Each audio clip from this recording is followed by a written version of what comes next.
We have 4. The Planning and Zoning meeting for February 7, 2018 will now come to order. Please stand with us for the Pledge of Allegiance. I pledge allegiance to the flag of the United States of America and to the republic for which it stands, one nation, under God, indivisible, with liberty and justice for all. Can we have roll call, please? Chairman Williams. Here. Vice Chairman Shavir. Here. Secretary Chambers. Dr. Faison. Yes. Member Baker. Member Ritchie. Member Bobick. Member Noel Copeland. Here. School Board Member Hare. Here. Okay, and we have quorum. Next is approval of minutes for January 17, 2018. Vice Chairman? Mr. Chairman, I make a motion to approve the minutes from January 17, 2018. Second. Okay. All in favor say aye. Aye. All opposed? All persons who anticipate speaking on any public hearing item must first fill out the oath card to be heard on the agenda item and sign the oath card contained thereon. These cards are located on the table near the entrance to the council chamber or may be obtained from the recording secretary. This meeting will be conducted in accordance to procedures adopted in Resolution 24-1997.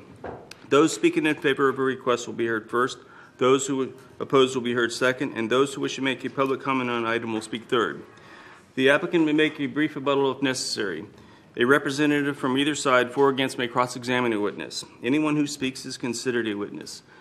If you have photographs, sketches, or documents you desire the Commission to consider, they must be submitted as evidence and will be retained by the City. Please submit such exhibits to the recording secretary. Staff, has all items been properly advertised? Yes, they have. Has anybody on the Commission had the opportunity to speak to anybody in the public about the items coming before us? Okay. So I know we have an audience. Sometimes that's actually rare. I mean, we have a TV audience, but so a quick show of hands. Which one were you saying for the rezoning? We're talking about moving up. No, I didn't. Yeah. Which items? Let's just. For which items is everybody here for? Who do you think? We're here for 1915 Buffalo Road. It's confusing as to which. I think it's B, but I put A in It's 5/2017. It's item 9B. Okay. 9B. Okay, and what's item B then? Item B. So that's not, yeah, that's not too bad. I just wanted to make sure. I didn't want you guys having to wait around if we could expedite it, but I think that's the second item, so I think we're good. Is everybody good with that? Yeah. Dr. Faison? No, I'm just saying there were 2 items on Buffalo Road. Yes. Yeah, but I think they're back to back, so. Back to back. Mm-hmm. So we're going to address that first. Yeah. We'll be good. Okay, staff. Are we starting with item 9A or 9B? Which one is 9A? 9A is rezoning 6. Yeah, we'll just continue on. I mean, I think Okay. we can march through this fairly quickly. Okay. This may give you a chance if other items you want to bring up. Item 9A, rezoning number 6-2017. It starts on page 7 of your packet. And I'm going to be reading from the staff report on page 9. The applicant is requesting to rezone an approximately 1.1 acre property located on Windy Lee Drive, approximately 1/4 mile west of Sisson Road. The request is to rezone the vacant property from multifamily medium density residential R2 to single family medium density R1B within the comprehensive plan future land use designation of medium density residential. The purpose of this rezoning is to allow for the subdivision of the property in order to construct up to 4 single family homes. We did not receive a conceptual plan or anything like that. It's just that based on the amount of square footage of the lot, they could feasibly get up to 4 new lots out of the existing property. This property is within the area of critical concern, which requires all newly created single family lots to be a minimum of 10,000 square feet in area, and additionally, this property is within a 1,500-foot well radius, which further limits the maximum allowable area of impervious surface. The city, back in the 1980s, established the area of critical concern basically to protect the well fields. This property is within that, and it is also within a well radius, which means it's within 1,500 feet of a drinking water well, and so the impervious coverage is limited in order to maximize the amount of rainfall that can basically fall back into the soil and regenerate the superficial aquifer, which is where the city gets our drinking water supply. I wasn't going to go through anything specific unless you had questions. This is fairly straightforward. Staff's recommending approval. But if you do have any questions, I'll be glad to answer them. Okay, so we'll open this to the public. Are there other applicants, or is the applicant here, or do we have cards on this item? I don't think anyone signed up for actually 9A, right? Okay, the applicant's not here? Okay, so I'll close this to the public. I looked at this myself. I didn't really see an issue with it. I think what I was looking at it is, I mean, basically it's going to, no matter if you put multifamily or 4 homes, I think is basically what you're going to put, because it's 10,000 square foot. It's not going to impact anymore. I didn't see any issues with it. Okay. So, are there any questions of staff? Or is there any comments on this item? I would move approval of the request as submitted. Okay, we have a motion to approve. Is there a second?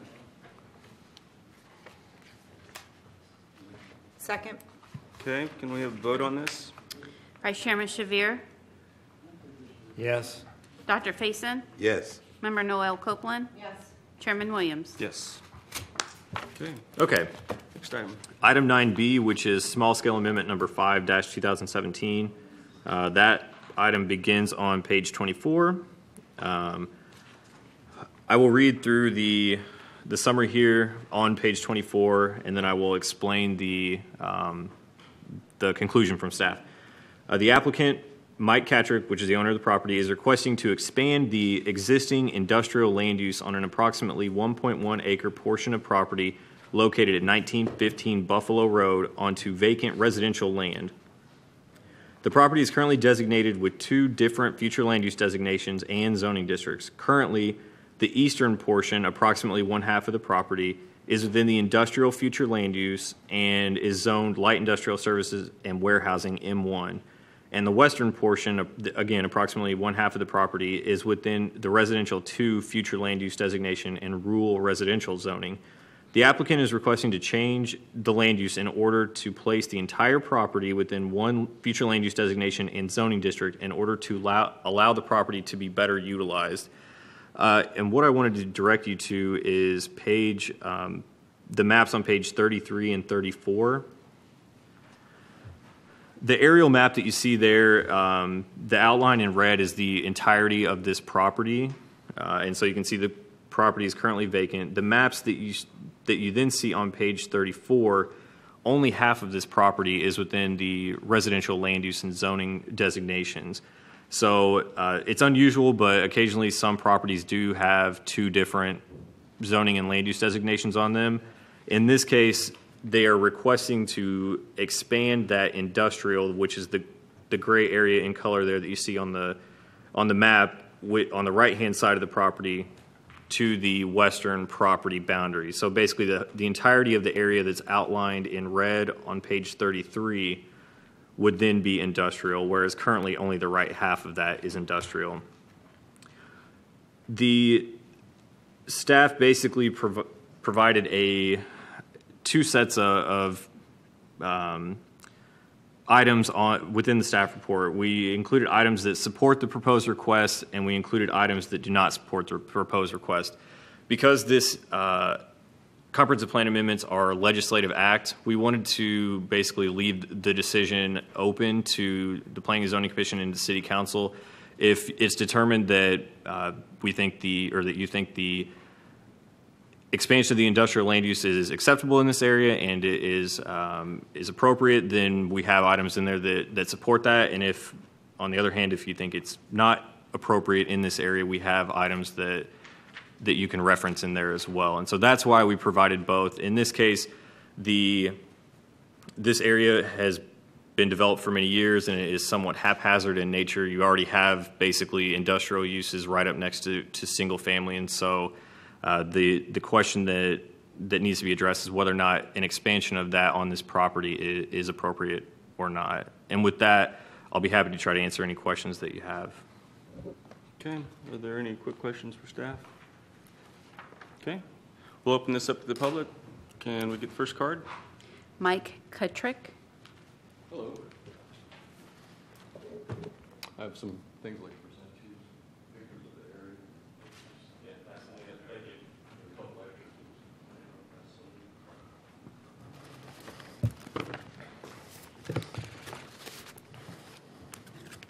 I'd like to thank you for having me here today. We have basically, like you just said, a 2-acre parcel with split zoning on it. Hear about rezoning half of it to meet the other half, change RR1 to M1 zoning. We're talking about 1915 Buffalo Road. Refer back to the planning and zoning, the planning department staff report. The end of the first paragraph says the applicant is requesting to change in order to place the entire property within one future land use designation and zoning district, how the property is better utilized. That is my plan, to utilize the property. As it is now, currently this property could not be developed with allowable uses within the residential RR1 zoning because the property is only 100 foot wide and it requires it to be 125 feet wide, so it does not meet the current requirements for that zoning. The area does not meet the, and that's noted several times in the staff analysis. In policy 1.8, while the subject property does not directly abut US 1, the overall industrial district the applicant is requesting to expand it is adjacent to US 1. The property is within 300 yards of US 1. The pictures, I don't know if they show that, but it's obvious in the zoning. I'm sorry, in the map provided by the city to the location US 1.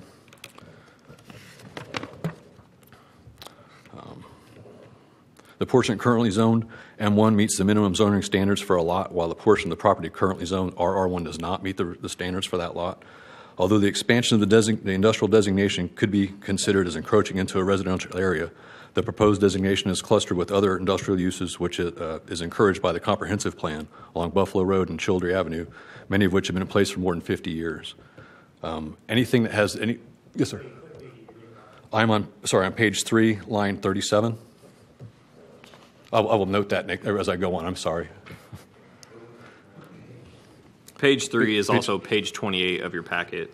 I'm sorry, yeah, that's of the report. I'm new at this. Oh, wait. Okay. Now I'm going to move on to page 4, line 12. The property is located in the city's urban service area, and land use change will not endanger agriculture, conservation, or areas of open space. Water and sewer is available to serve the property. Move down to line 20, staff comment. The main focus, staff, I'm sorry, that was not the line, it was after line 26. The sites for industrial development shall be located within convenient access to major transportation corridors. Should have access to air, water, or rail transportation. And then as it lists the major transportation corridors, it does mention US 1.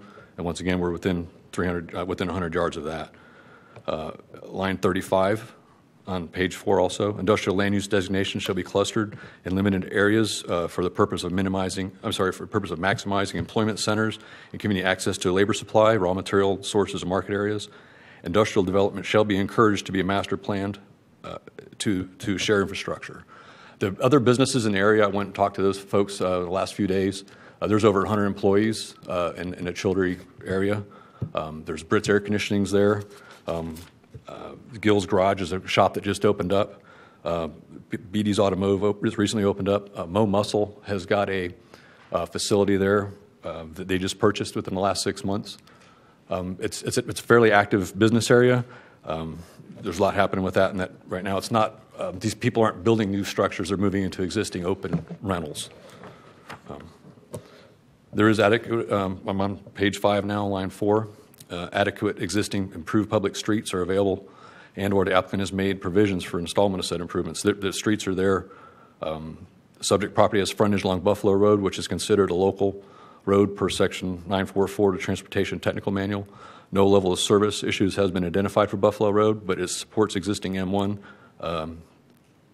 addressed on page 2, policy 1.8. There is a dock high storage. I'm sure you're all familiar with that facility. It was Yellow Trucking for a number of years, and then there was Carolina Freight was there. That is also served by Buffalo Road. That building is currently vacant.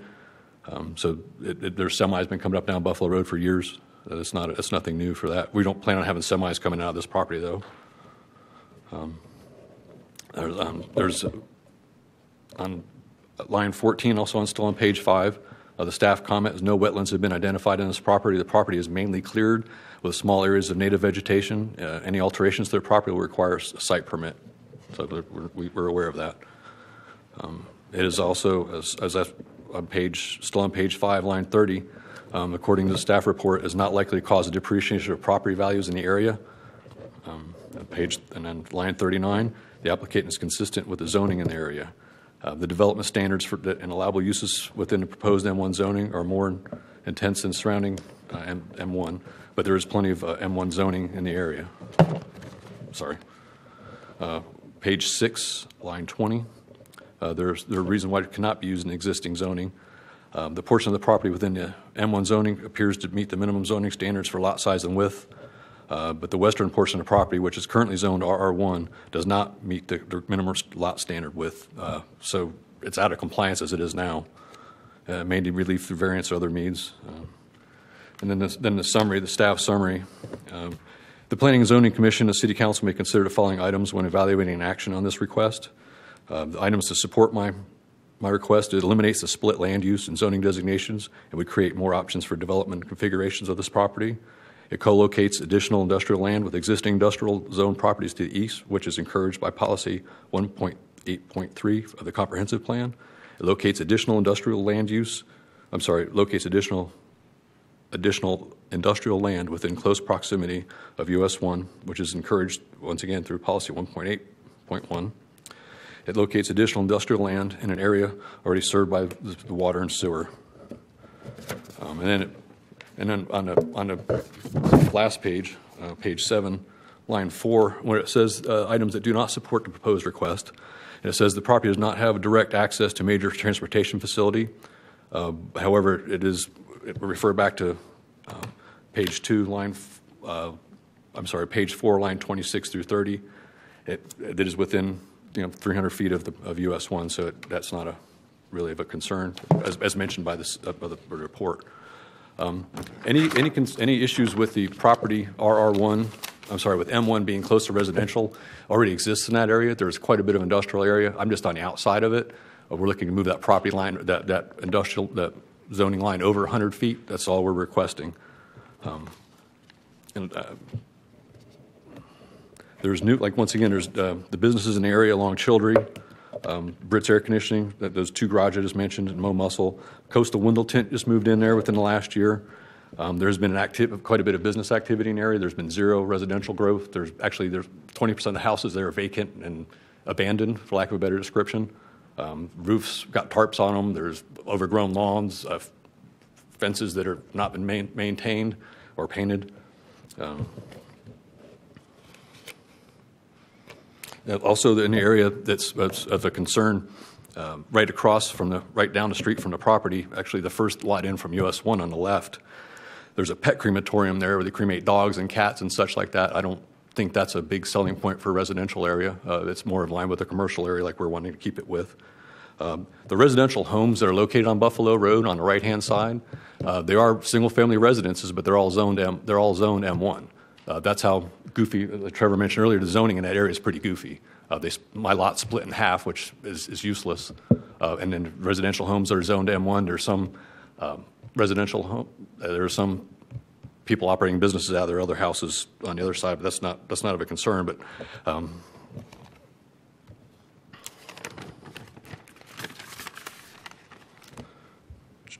Can I ask you a quick question? Certainly, please. Because I keep on looking at your lot configuration.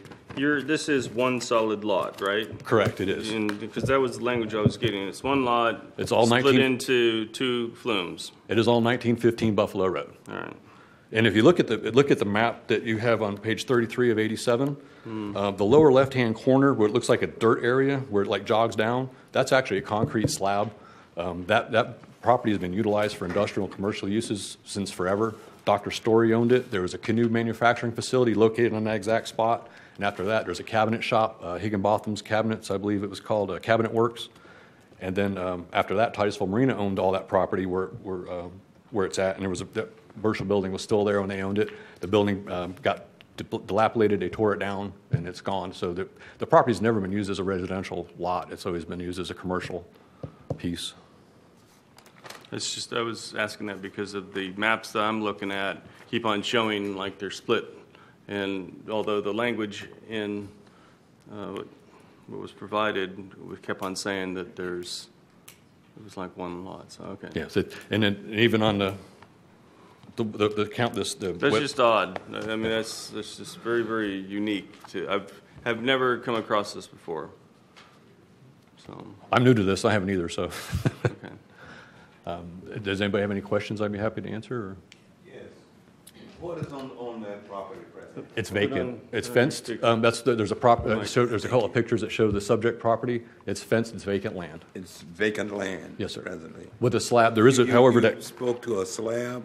Yes, sir. And on this map that you have here from page 33, we're in the middle of the highlighted area on the left-hand side, like where it jogs down, it looks like the rest of it looks grass, but it looks sandy. That's actually a giant concrete slab where the commercial building stood before. So there was a commercial building on that property. And you have an operation that is near this site presently? I do. Actually, if you look immediately to the right of the lower portion, can't really see it, no way to describe it. It's like in the middle of Childry. It's actually 640 Childry. There's Atlantic Storm Protection, a commercial building there, and then the two lots behind it. And then it's the first structures south on Childry. There's vacant lots where Brits has some vehicles, and then there's our stuff. You're adjacent to the site that we're considering? Yes, sir. There's actually an access road that comes back that separates them. It's just an access road. It's not county. It's not city maintained. It's just an easement. And actually, when we put the fence in, we held it back an extra 15, 20 feet around the entire perimeter of the property, so as not to encroach upon that road. That road's actually on my property. I've got the survey of it. The entire road's on the property. It's not where it's supposed to be. It should be shifted over to the east side, approximately 20 feet. And if we left it open, we have no issues with them utilizing it whatsoever.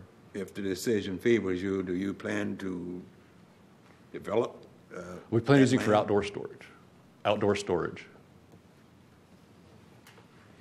Thank you. Did it? Okay. Vice Chairman Shabir. I'm looking at the picture here, and I see a building, I wasn't quite following you. I see a building to the upper left. Is that a residence? What picture are we speaking of, sir? The This same is on map? page 33 of 87. Yes, sir. On the upper left, right where the Buffalo Road word is, there is a single-family residence there. And then to the west of that, there's another single-family residence. Okay. The one immediately adjacent to my property appears to be occupied. The one further over appears to be empty. Okay, and then on where the outline is, for what you're speaking of, there's another, is that a residential unit in the lower right-hand corner? That where it's chunked out? Yes. Yes, that is actually a vacant, it's a house on it, but it's also zoned M1. And there's another house to the right of that that's zoned M1. The zoning is kind of goofy in there, and I believe the gentleman might be here for the one house that you're speaking of. Okay, thank you. The one lot that we were talking about, Dr. Payson, that's not a flag lot. That's not a flag lot. That's just a house and enclave with an easement. Yeah, that's an unusual situation, but that is basically it's an individual parcel, and it just has that very narrow easement that leads back to it. Okay. Once again, it is zoned M1, even though it's a single-family residence. One of them is vacant, and the other one is occupied. There's two homes back there. Okay. Go ahead. And what do you plan to do with this property now? I actually have somebody that's interested in purchasing the property. I'm interested in selling it. When we bought the other structure, the other facility on Childry, we bought it in a foreclosure, and this property came with it. I didn't have any intentions of owning this property. It just came with it from the bank. I couldn't take it out from the purchase from the bank. It was one lot as a group purchase. Do you know what the purchaser plans on doing with the property? Storage. I don't I know thought for you a said fact outdoor what he's doing. storage. I think outdoor storage, I think he's planning on doing with it, but I don't know. But once again, whatever he does decide to do with it, he'll do with it well within the compliance of the city requirements. Because he has to go through the land use and all, such like that, he'd have to go, the purchaser would have to follow normal channels to develop the property if he chooses to.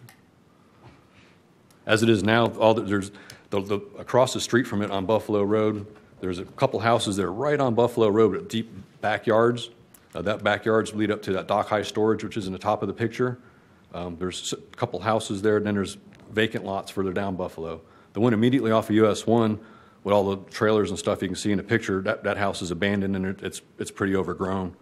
Like I said, as is 20. I'm not exaggerating. There's 20% of the houses in this picture on page 33 are vacant and in poor disrepair. Well, you still had it. Then we'll go to Dr. Payson after you. Okay. All properties to the north of it and to the east of it, my property are M1. Once again, we're just looking to move that line over the 100-foot to make the whole property, concurrent zoning. Does staff have any concerns about a warehouse and the type of warehouse that might be there and impact the residents around there?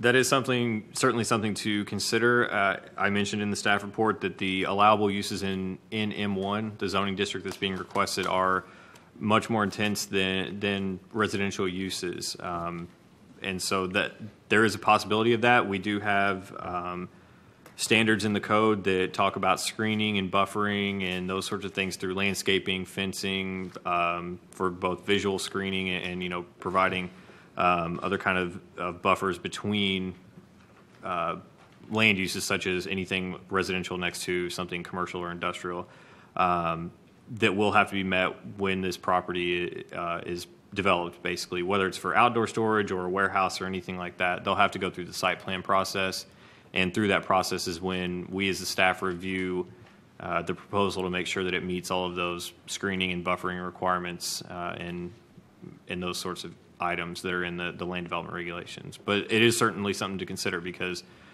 industrial uses are much more intensive than residential uses. So at this point in time, when you talk about we don't know what kind of storage, what type of storage place this is going to be? Just with discussions through the applicant, they said their intended use was outdoor storage, but like we talk about with any rezoning case, it may be outdoor storage temporarily, but 5 years down the road, it could be something completely different. And so that's certainly something to consider, that M1 allows for a wide variety of uses, not just storage type uses. And so that some of those uses could potentially cause issues to someone living right next door to this property. The party that is purchasing the property or is interested, we have under contract with, owns the building. If you're looking at this picture on the corner of Childrey and Melinda Avenue, it's an automotive repair facility. It's very limited as far as parking because it has zero parking there, and the intent is to use this for parking of the customer's vehicles, his vehicles, the tow truck and such like that. It's not going to be a junkyard or anything at all like that. It's going to be very short-term parking. He just has zero space, and that's the intent of it.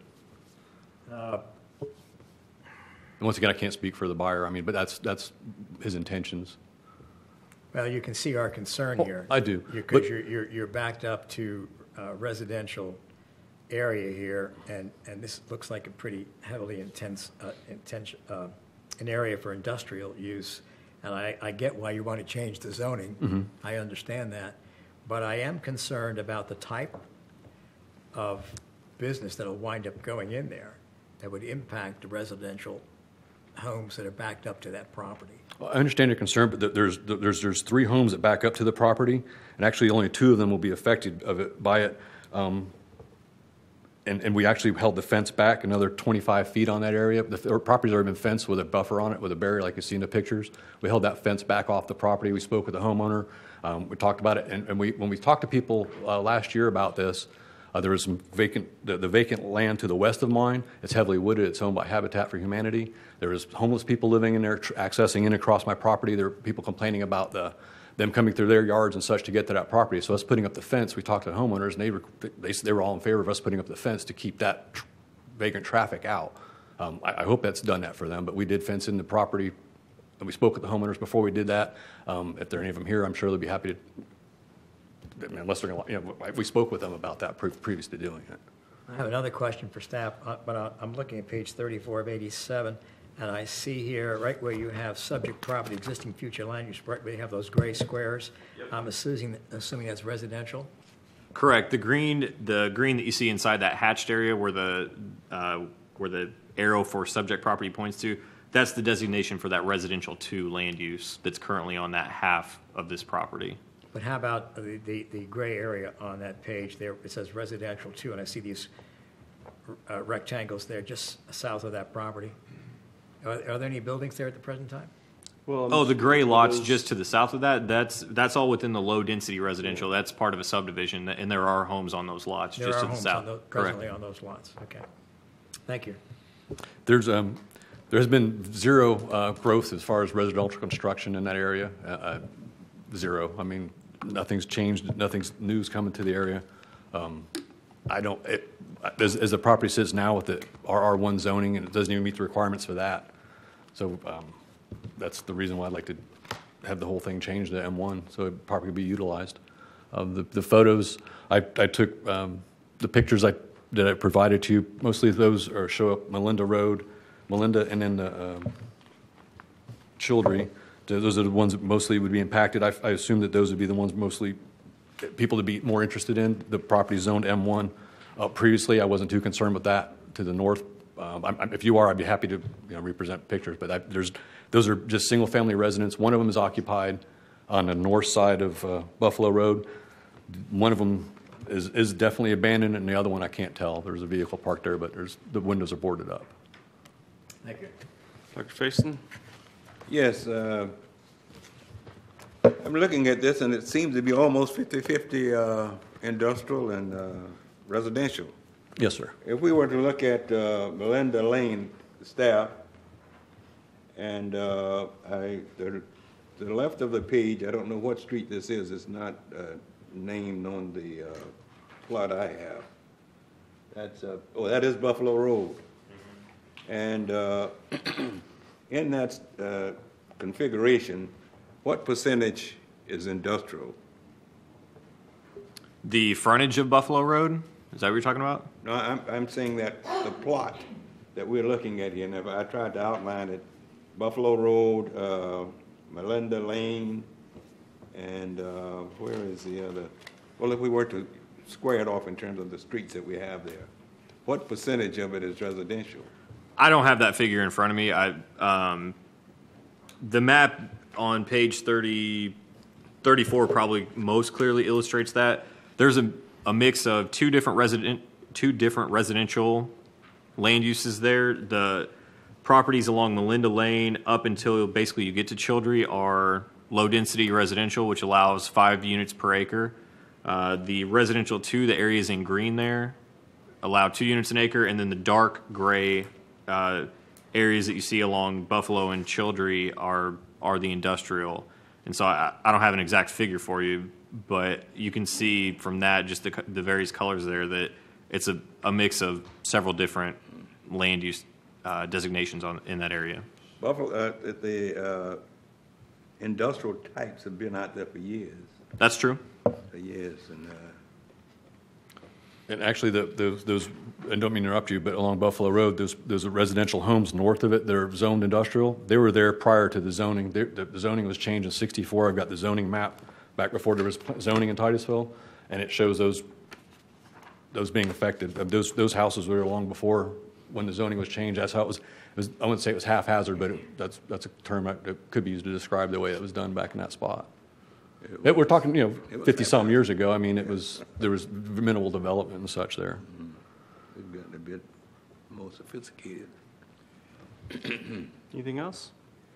No, I just was trying to get some idea about how much was industrial and your estimation. Well, it would all depend on the amount of area that you're analyzing. In general, based on this, until you get down south of Melinda Lane, everything along the rail to trail and US 1 is basically industrial. Most of those properties that front along there, that industrial land use designation, and it even continues further north than what this map illustrates.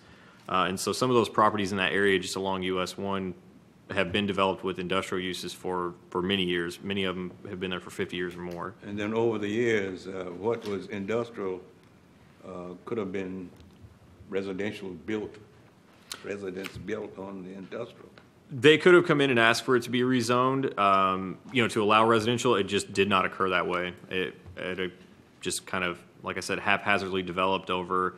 Some of this area was developed before zoning was even applied to the city. And so whenever zoning was applied in 1964, they did their best to kind of go out and I'm sure use the technology of the time to really determine what was going on in what properties and go from there. But that's why you see that the development happened before the regulations, and so that's why it's unusual as compared to other areas of the city. Thank you, Chair. Do you have a question for staff or for staff? All right, so let him know. All right, so I think we're good. I'd like to reiterate that property has, where the slab is, there was a commercial building there from the 60s, possibly even earlier, and it was demolished in the mid-90s, so it has been used as commercial property in the past. I want to let you know that, so after, we may call you back up. Okay. And you have the right to rebuttal after everybody else speaks, okay? Very good, thank you. Everybody's good? We're Thanks. good. I'm good. Vice Chairman. I have a question for staff. To the left of that, where it's marked there for the change, that residential 2 property, which is part of that, that's going to be changed also? Only the area, Only that's hash marked? only the area within the hash marks will be changed. Okay. So that property there that's residential 2 to the left of the outlined property that's going to be changed, the impact on that is going to be substantial. As I said before, the allowable uses in M1 have the potential to be much more intense than what is allowed in a residential neighborhood. And that's true, just because of the allowable uses in M1. As Mr. Catrick said, some of the properties directly adjacent are vacant, but that's not to say that someone couldn't come in the future and put a new residence in there. But correct that though the allowable uses in M1 are much more intense than a residential. And that's why on this we provided 2 sets basically of recommendations. There are reasons to support this request and reasons not to, and one of them is because of the mismatch in intensity of putting residential right next to industrial. It's already like that, but this is expanding that industrial designation. So have the owner of that property has marked their residential 2, have you heard anything from them? Have they been notified of the? Okay. As with all of the small-scale amendments and rezonings, every property owner within 500 feet is mailed a postcard. We put a sign on the property, and so and it's been advertised in the newspaper, so they have been contacted. Okay. So I had a quick question on it really looks to me like we're just kind of doing a shift. Where right now you have industrial by residential, and we're just kind of saying we're shifting it over. Expanding, but it's the same situation, just a little farther. But the difference is that on one portion of property there, you have a undeveloped piece of property, which that affects whoever owns that, and then you have several homes. This is a very unique situation. I'm surprised that it wasn't caught in '93, but then again, so much was done at that time. So it just surprises me to see some of the configurations, and I've been here for I don't know, 15, 16 years, and I've never seen this before, where one lot has 2 future land uses on it. Anyway, so we're hurrying the meeting along, because we got people waiting. Can we get the next card? Billy Rice. Mr. Rice?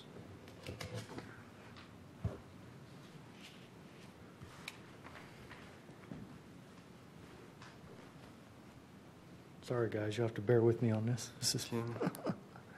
I'm looking to purchase a property from Mr. Catrick. I have a business already in the area. As far as the industrial on top of residential, it's already there. I mean, basically we're moving a line over 100 foot. so we can utilize the property more. We're using it, we want to use it to park cars on, some of our tow trucks, some of our equipment to keep from clogging the road up so much during the day and whatnot. We're just trying to improve and trying to grow a little bit. So, I'm not sure what else. I'm glad you came up here because it definitely helps to know the intent. Although the main concern that I still have is it's M1. Absolutely. So if you sell it, you're selling M1, which there's a litany, a whole list that it can be changed to. Absolutely. But I agree, it's moving it over 100 feet. But I appreciate you coming up here. I really do. I mean, as far as the M1 goes, what's to stop it from the other half of property being developed M1? Very true. So, Other questions, Mr. Rice? anything? All right. Thanks, sir. Thank you. Thank you, guys. Okay, next card, please. Sean Holbrook.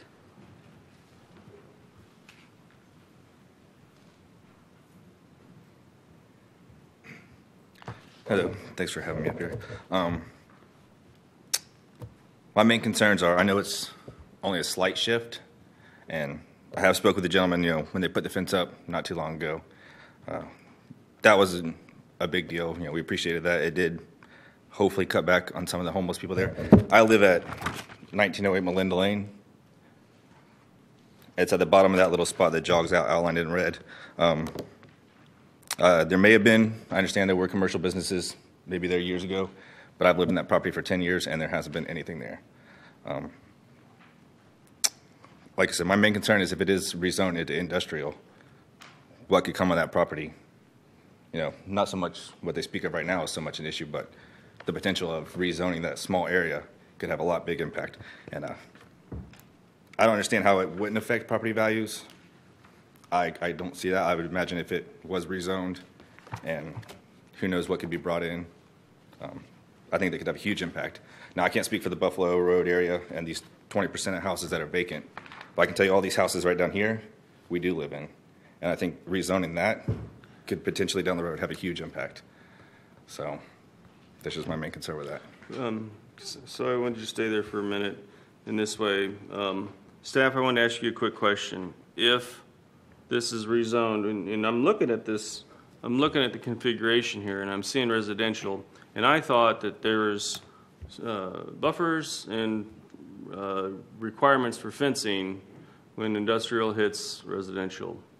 But I'm not seeing that from the upper view. Is this something that is currently, that there's fences there or not? The fence was recently installed by the property owner, so On this one side, but- this aerial image does not illustrate that. Okay. Yeah. So is the entire property fenced off? I would defer to the property owner. Well, okay. And I will say that they did get a permit to put the fence up, and every property owner has the right to secure their property. When they come in to actually start using this if they choose to use it as a outdoor storage facility, other improvements will have to be included along with that. The fence will probably Will it be opaque? It'll have to be opaque. There'll have to be landscaping around it. They'll have to put down an improved surface to park vehicles and things like that. There are regulations in the code. Another thing for outdoor storage is that there are requirements in the code that the outdoor storage activity cannot occur within 75 feet of any property zoned or used for residential purposes. So that will provide some additional buffer. Now, that being said, that same 75-foot requirement is not applied to every industrial use that is allowed in M1. It's specific to the outdoor storage use. But I did just want to pass that along to you, and that's in the code, so that would be reviewed during the site plan process. So part of the reason why I had you stand up there is because I wanted you to, because I knew that there's additional requirements that would be placed on there, and but I wasn't for sure if what was done yet, and I haven't made up my mind yet. Honestly, I'm still up in the air, but it seems to me that this may be an improvement, and they get use out of the property. Yeah, maybe, but as far as having industrial property, 100 feet behind my house. Now, which one were you? If you look at this little spot that jogs down here. The out parcel looks like the... Correct. There's 2 houses that are Yeah. adjacent to that property. I'm the one on the west side of it, to the left of the page. Okay. He is this one? No, he's this one. You're the one to the... So I'm looking at the left. If you're looking at the page, it's the one to the left, correct? Yes. So, Not that one, the one to the left. The house to the west of that. I'm 1908. That's 1902. I just had to figure out where US 1 was on this when I'm looking at my map. But got it. All right. So, it's got just blue siding. my issue is exactly that. It is industrial, but it's currently industrial too. Correct, and I know there's those businesses on Children there, and they're definitely busy, and that's fine. I don't have a problem with that. Those were there when I bought the house, and that was understood when I purchased it. But at the same time, when I purchased it, there was nothing behind the house there.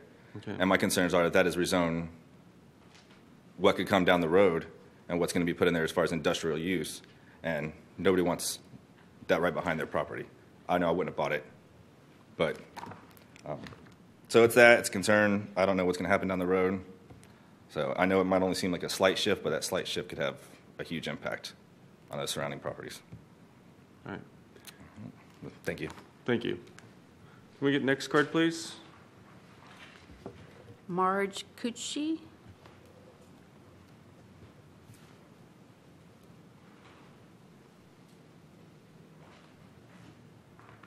Hi, thank you for this opportunity. I'm real concerned about the misrepresentation by the owner. We were invited to a meeting, I think you were at last spring, and we voiced our concerns even more than what you've heard. And it was represented to you tonight that the lot has been empty. It has not. Since that meeting, the fence was put up. Many vehicles have been stored back there, large vehicles, trucks. I assume that it's from Rice's Auto storing things back there on the residential portion. And miraculously, today, everything's empty. So they can say it's vacant. But up until this week, it's been filled with vehicles. To me, that's a violation of the residential use and misrepresentation by the owner. And he said that that it's always been some industrial use behind. Yeah, but it was in violation. It was, in fact, Mr. Delancey has a history of about 30, 40 years that'll tell you. And they even built illegally a building that contained a gas storage, and it caught fire back in the 90s. I'm concerned also because of the safety of the area. For the last several weeks, we've heard explosions. I've made several calls to the police. They've even heard them, can't find where they're coming from. And gunshots were heard last week. So I'm concerned about I'm not saying it's happened on the property, but it's very concerning. I also understood that I think Sean said that the police came to him after the fence was installed and said vehicles would be stored there by the police that were impounded vehicles, and to be aware that people would be trying to get over the fence, trying to get into their vehicles. Well, in fact, that happened, and they trespassed on his property and my property. I'm to the west of Sean. So I'm real concerned about safety. And before that, before the fence was built, as you all know, all kinds of vehicles were stored there in violation. At least the new owner cleaned it up, but then repeated the same violations. Anyway, before that, a homeless man was living in a truck per permission of the owner, and he was trespassing and stealing lawn furniture and using taking water out of our outside taps and Sean's taps in the middle of the night. Then, after the owner bought the property, there was a major equipment and digging, and that shook our whole neighborhood. And I think what they were digging up was a gas, I'm not sure, he'll have to tell you, gas storage underneath that building. And then they buried a car there, so what was that all about? And before that, a car used that property to park there and cut back through the property and broke into our house 2 weeks before Christmas. Safety is a big issue. And trespassing has occurred, it continues to occur, from not, of course, they can't get through the fence, but trying to get to their vehicles and then cutting through our property. Also concerned about the property value of our whole street. And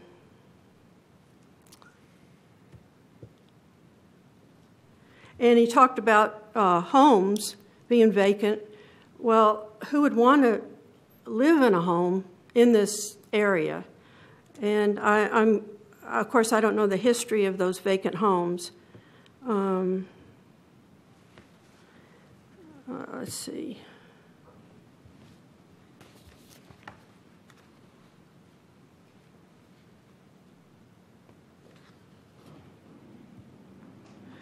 I think that's about it. I'm just real concerned about safety and the property value. And I appreciate those of you that have those concerns that have raised them, because we have them. So thank you. Okay, I remember Noelle Copeland. Did you have a question for her? I did. Okay. Hi. You said that they were parking on the residential side and using it for industrial use. The whole thing, yeah. They've been using it right on. Have you reported in violation that to code enforcement at any I didn't time? know to do that. I've never seen a map like this. You did not. You I've weren't never aware that seen- it was No. residential. Well, I knew that some of it was, but I didn't know I've never seen a map like he presented today. We were not presented that map at that meeting back in May. Okay, but so now you're saying you now know that that was residential where they were parking. And they were totally in But you did violation. not report it to code enforcement because at that time you were not aware? Is that what you're Correct. saying? Okay, thank you. So I had a kind of question, and I'm not trying to back you in a corner, and like I said, I haven't made up my mind on which way we're going to go on this. But if they were to, let's just say, double it up on the side that's zoned industrial, and then they say, well, you know what, we're going to leave this side vacant, or we're going to put something there, but we are going to double it up on the side What that do you is- mean double it up? Well, it's car storage, you know, and if they just park them as close as they can on the section that is considered industrial, what changes? I mean, the situation that I'm being told, It's a safety it issue. is, but what my point is that if they were to just use half the property, they can have the entire property fenced. And the situation that's being brought up changes nothing. The property is fenced and they're in violation. They've been using it. That's what I'm telling you. But they're allowed to use it on one side. They're not the doing other. it. Yes, but my Okay. point is that one side of the property, they are in complete compliance. Well, that would help because it's not right behind our houses. And so I'm just trying to say So that the residential part is right behind. the same issues would still happen if they decided, hey, we're not going to use it. And I'm not saying this to be. No, so hopefully please somebody don't- could develop it for residential use. Yeah, so I'm saying, please don't take my comments and think that I'm trying to make up a decision. I'm just saying that, you know, I'm trying to rationalize what would be a good option. And quite honestly, you know, it's if we denied this, they could still do it. And They're just- already doing it. But continue to do it and just say, fine, we'll just move it over here, and nothing changes. Why can't you hold them in violation and make them do right? But Isn't Well, that your and job? I don't mean to pass the buck Isn't when I that say your this, job? but that's not us. That is not my job. Who? It's code enforcement. We're planning and zoning. So We're looking who at the future. Who do I need to report this to? And the other It would be concern code is that the enforcement. police is involved by using that for their impounded vehicles. And I couldn't validate that, and there's nothing that I could not So consider who do I that call? as a fact. Code because- enforcement? Code enforcement, yes. And what's that phone number? I would have to. 567-3770. No, you didn't give 567 her what? just the city number, did you? Or just 3770. 3770. Thank you.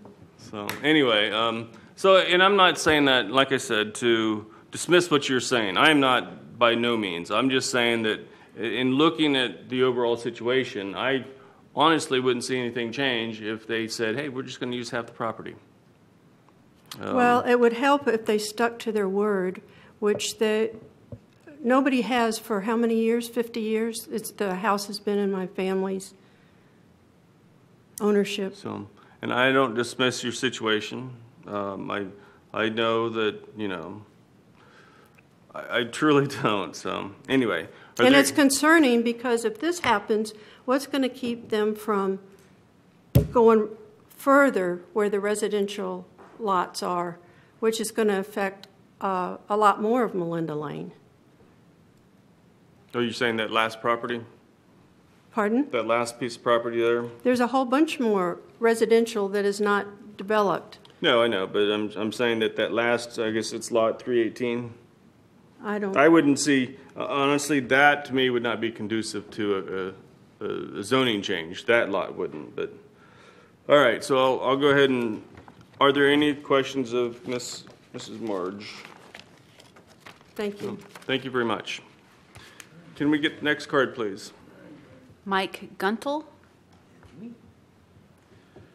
I live at 1935 Buffalo Road, which is on Buffalo Road, right next to where their stuff is.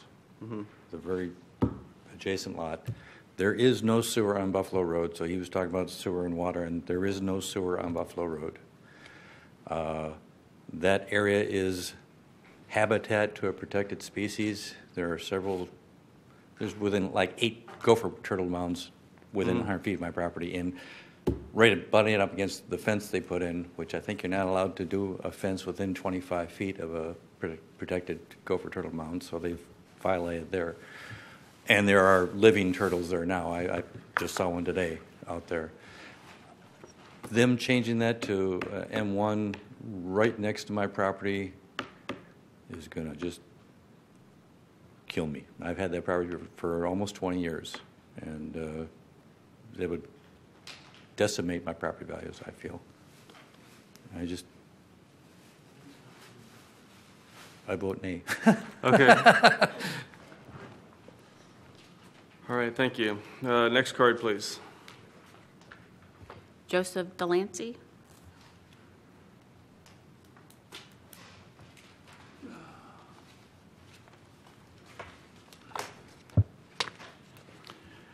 My name is Joe Delancey, and I live at 550 Mendel Lane, Titusville. Bear with me a bit, and I'll give you a little bit of history of what happens in this property. I was transferred here in 1959. We from White Sands, brought the Matador program out to Cape, and I was chief engineer. One of my techs said, Mendel Lane is a beautiful place you might want to build and look at, because I didn't want to go to the beach with its sandy, rusty, noisy, heavy traffic area. So we looked at a property. Matter of fact, I first looked at Marge's property, a young lady who was just up here. And I couldn't get into that property. Of course, Melinda Lane wasn't even built at that point. And there was a net maker there, a little old lady there that she held off 6 deputies with a shotgun because she claimed that was her homesteaded property. And she did. And finally, in desperation, they said to me, we're trying to get you in the house. Why don't we just give you that biggest lot we have there, which is at 550 Mendel Lane. It's on the corner of Mendel and Melinda. On your map there, take a look at the letters D and A. That would be my corner property. Now, in 1959, we built there, and I was told that what later became Childrey Avenue, and I gave it its name, Childrey Avenue, when I was sitting where you're sitting as a planning and zoning commissioner back in 1966. And in 66, in 60, rather than June of 1960, Martin Company said, we need you in Denver for 6 months. So I went to Denver for them on a Titan program, and 6 months turned into 3 years. In June of 1963, I came back and I found Childrey Avenue, which it wasn't even named Childrey at that point, but there was warehousing on either side of that road. And I recall, I was told when I built there that area would be strictly townhouses and doctors' offices. That's exactly what it would be, because it was right across from a very expensive hospital. Nobody would want to put something degrading at the entrance to the city. And what did I see? The first thing I saw out on Childrey Avenue was a sign on US 1 that you could look at on that property that said Eyesore. Was the name of the company, was Eyesore. He actually advertised his company was Eyesore. There's pictures of that one. But in any event, in 1966, there was no place for children to play there, so I got involved politically, became a planning and zoning commissioner. And in 66, the city actually paid for 2 courses for me to take the planning and zoning courses. One of the things that we learned in that program, and is still today, that where you have a business district that's surrounded by residential property, if there is 2 ingress-egress possibilities to that you cannot have access to that business district from a residential side if there is access from a business side. Now, I don't know whether that's still in effect today, but that was in the ordinance that I co-wrote, along with the other members of the board, along with the city mayor and the city clerk, and Margaret Cooper, Wendell Cease, Ed Armiger was our planning and zoning planner that we had with the county, and the city shared both his expense. And those things were totally violent. And if you look today, those things still are in violation today. But in any event, moving on,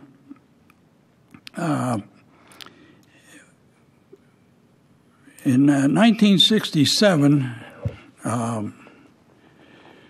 with the new subdivision regulations that I helped to write, Childrey Avenue, of course, was zoned, but to this very date, if you look at the body shop at the corner of Melinda and Childrey Avenue, as I say I had named that,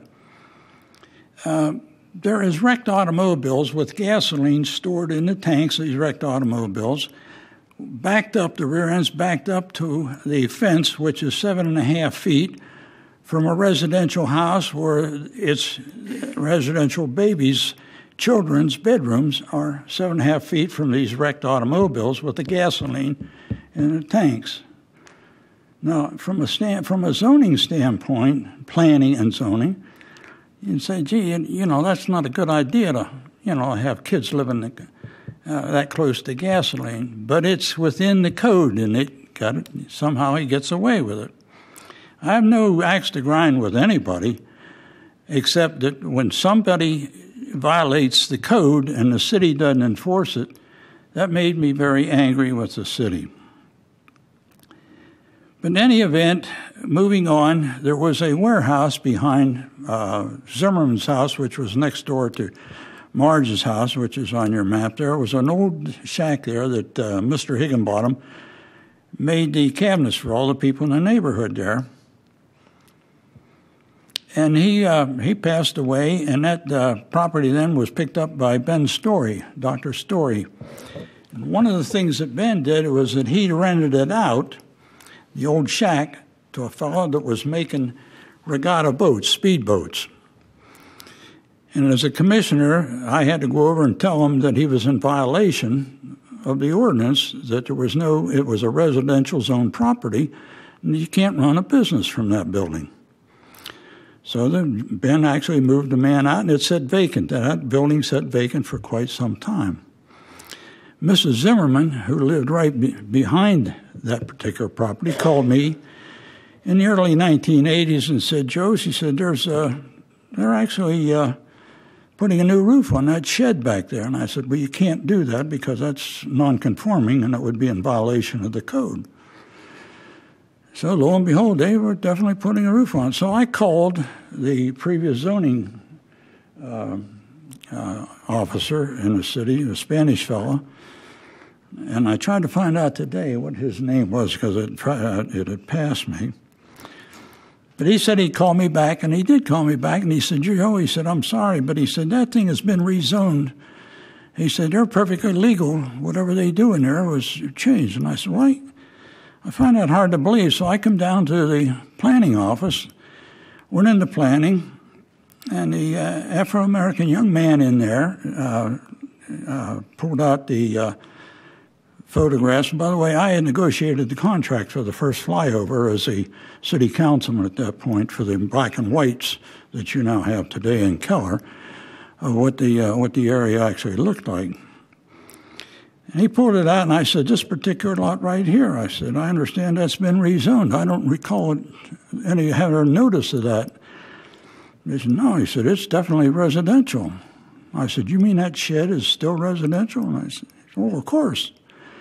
I said, in my words exactly, well, would you please go across the hall and talk to the fellow over there in your own organization and tell him that he lied to me? And it's not a nice thing to lie to Joe Delancey. And his words to me were, if you want that SOB to know anything different, you go tell him yourself, because we don't even talk to that SOB. I'm serious. This floored me.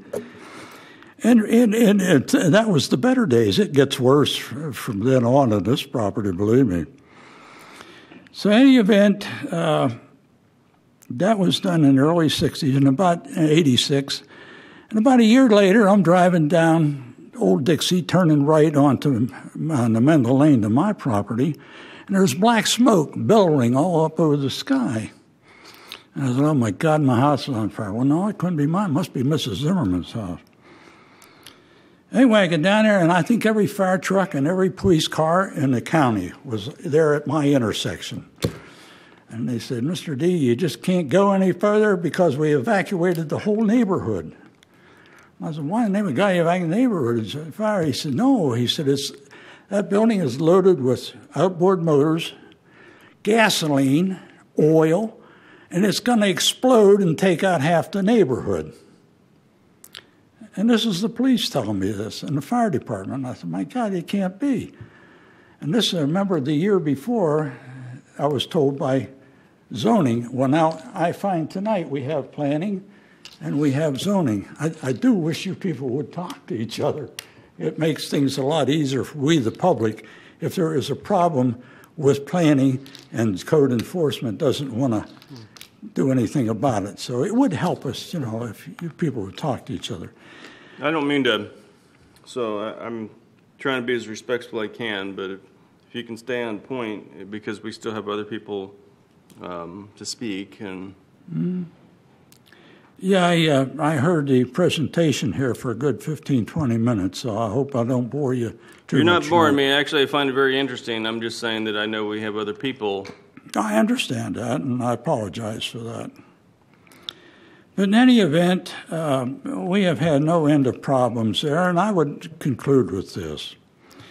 If you buy a piece of piece of property and it's zoned residential, I would assume that you're going to build something on that. Now, you have an option, you can buy property if you don't live anywhere near it, and you can ask to have it rezoned, into anything so you can speculate and make money on it. I always believe if you're going to buy property, do something with that property. Don't speculate getting it rezoned to something so degrading, that you can peddle it and make money off of it, and don't worry about the neighborhood. And that bothers me that the city and this, that we would actually allow that to happen here. And I come before you people to say very simply, you have the authority and the power to deny this application. Let's keep this neighborhood, this residential neighborhood, residential. Now, I don't know how all the rest of it beyond Childry Avenue, on both sides, it was the last that I left it as a city councilman and as a planning and zoning commissioner prior to that. But how the name of God, that all this seems to be creeping along. I heard you say just a few minutes ago to Marge that some of this is still within conforming, even though it's expanding. And either it's zoned or it isn't zoned, one or the other. And I can explain to you and make it as clear as I can, we do not want any more expansion, of hazardous facilities being built, cars, storing dead automobiles with gasoline next to children's homes. And the fire that we're talking about in Higginbottom Trail, that was 25 feet from a little girl's bedroom.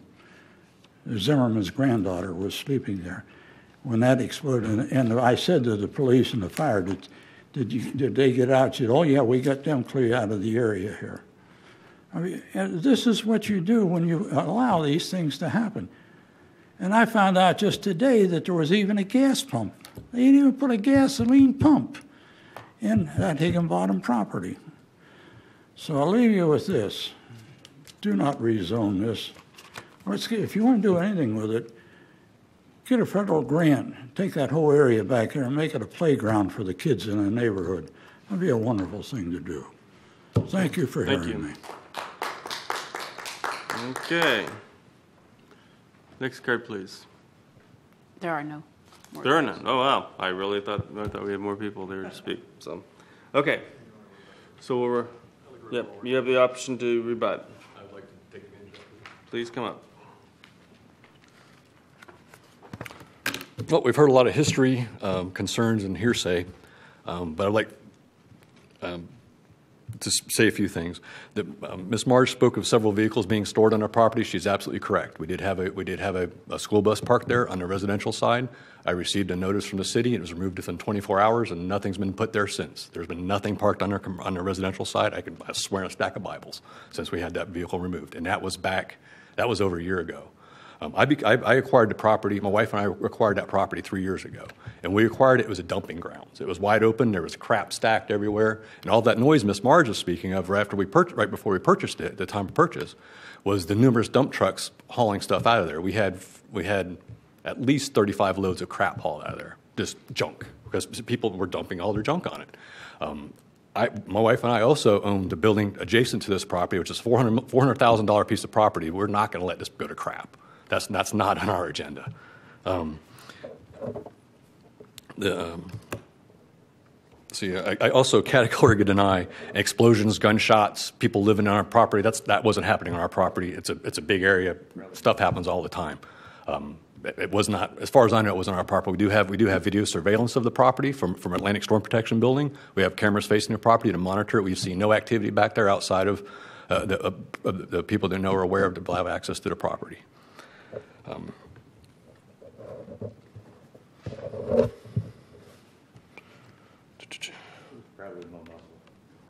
I'm not. Well, but was there a bunch of junk? I'm not. There was a bunch of junk on the property. Obviously, I'm not the only person. Yep. The single-family residence, as many properties there are available in the area, there is nothing that draws anybody to that area that I can see to build a single-family residence on my property. I'm speaking. I'm speaking in the microphone. I'm sorry. And I went through as they were speaking about. Is this any better? Does that help? Okay. I looked at they're speaking about the lots that are vacant. They're saying there's no vacant homes. While that was going on, I can give you the numbers on my map. There's 1, 2, 3, 4, 5, 6 vacant lots, vacant homes in the property that's described here, and they're not just vacant; they're beat down. I'm not trying to degrade the neighborhood at all. I own quite a bit of property in the area. I'd like to see it all be brought up to speed. I'd like to see all the neighbors paint their houses, paint their concrete fences that are 6 feet tall that look like crap. I'd love to see people do something with that. Now, when you were talking about the vacant properties, and I apologize about my fence comment because when I looked at your photos, I didn't realize and it clearly said that's your property. I didn't realize that. I was thinking that was like maybe a side property, and then no, the entire all four sides of our property is fenced. There's a big gate. Right. I'm thinking of in a residential area. There's a 6-foot concrete wall that's not been tended to in years. So when you're saying vacant properties, they're single-family abandoned homes. Abutting this. Yeah, abutting my property. Because on this map, technically, and I'm bringing this up because you generally look for transitional zoning, okay. All right? And then, although I still can't really consider that, but if you had vacant properties, that would. Well, and that's what I'm trying to figure out is if there are vacant properties abutting your property, or you're just saying within the neighborhood. There is one abutting my property, and there's one across the street from it on Buffalo Road. Maybe give me a second. Grab the map. It's directly across. Directly across. The only house there on Buffalo Road. The very first house coming in on the south side. Is it north? The house, north side. Yeah, it's being used for storage. There's containers parked out front, trailers. And it's pretty deplorable. Okay.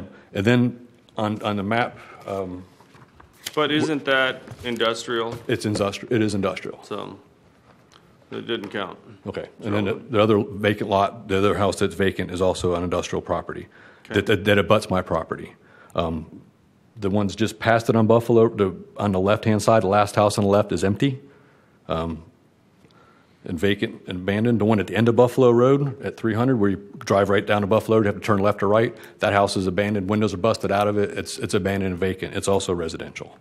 On Melinda Lane, the very first house on the left has been empty for God knows how long. It doesn't have a driveway on it. The roof's caving in. It's in poor state of repair. The house that Mr. Delancey spoke of, that's right up against the back of that automotive repair shop, it's been vacant for over a year. It's got a blue tarp on the roof. I think you have a picture of it in the pictures I supplied. The grass hasn't been mowed in God knows how long. The house across the street from Mr. Delancey on the corner of Melinda and Lincoln is also abandoned and vacant. It is empty. There's a picture. I believe you have a picture of it with a sign taped to the front of it. There's a picture of the backyard. There's no vehicles there. There's nobody. There's nothing inside the house. It's empty. Well, once again, I'm not trying to point to stir any of that up. I'm saying, but I was just rebutting the fact that people said the houses were not empty. Yes, they were empty. They are vacant and empty. Okay. I understand everybody's concern, their concerns, but as they're aware of, I hope they're aware of, that on a piece of commercial property that is right now zoned commercial, I could build a multi-story building with lights and all that kind of stuff. I could build anything within the requirements of the city allows me to do on commercial property. That's not what we're looking to do at all. We're looking to have basically overflow for parking. I would consider doing a binding development plan to eliminate the possibility of building multi-story structures on that, so that it would stay with the property as it passes down the road to meet with the I would be willing to consider that, entertain that. Well, that actually isn't even an option. This is just rezoning. So. That's correct. Yeah. They do that in the county, but we do not do that. Okay, within the city. Then we can't. But did you have a question for him? I do. Okay. And I don't know if it's for staff or for you, but the way that it's zoned now, where half of it is residential and half of it is industrial, can he do anything with the property, or does it need to be rezoned one way or the other? The portion that is currently zoned M1, it meets the minimum lot requirements and all of that for an M1 lot. So he could technically use the portion zoned M1 as it currently sits today.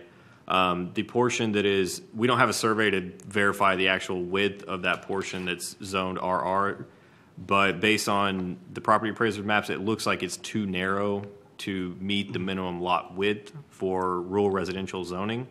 So he could not build a home there? Unless he got some sort of relief through a variance or something like that. But as it sits today in the current setting, it could not be developed with a home unless it was proved to us otherwise that the portion zoned RR is indeed 125 feet wide. But based on our information, it does not appear that it meets the minimum requirements. Okay, thank you. So I actually had a question on, and it was it's really too bad because I think you just answered it. I was trying to figure out, I don't know if you want to call it a stub out, no, it's not a stub out, but the bottom portion, the small portion next to the house, I was really trying to figure out the width of that because if you have a requirement of 75 feet, and if that's only 75 feet, they would have to stay back. We'd be 75 feet off that line north also. And that's what I'm trying to figure out, if that would, because of the width, it would cause them to have to go farther back and they couldn't actually use that parcel. And it would be that could potentially, because of the configuration, the whole parcel, that whole bottom part would have to be empty. Does that seem accurate? for the outdoor storage use that I referenced earlier that has that 75-foot buffer, that may hold true, that southern portion, that southern finger that sticks down on that may not be able to be used for outdoor storage purposes. However, not every use in M1 has that same 75-foot requirement in there. So I just want to make that clear. I agree. And then when we close it, I'll ask you a couple more questions that may reference and may help with the decision. We want to get along with the neighbors. We're not looking to upset people. We just, we sat down. We did have a couple meetings with them previously. I've had a lot of health issues. I'm now feeling better. I'm up doing things. Over the past several years, I was out. We did have a meeting with them. I went door to door and talked to them and got their input. We had a meeting at the city hall. Trevor wasn't able to make that one, but Mr. Parrish was there. He hosted it, and we got some good input. And that's where we talked about the fence and such like that. And we did, once again, we held the fence back at least 20 feet from our property line.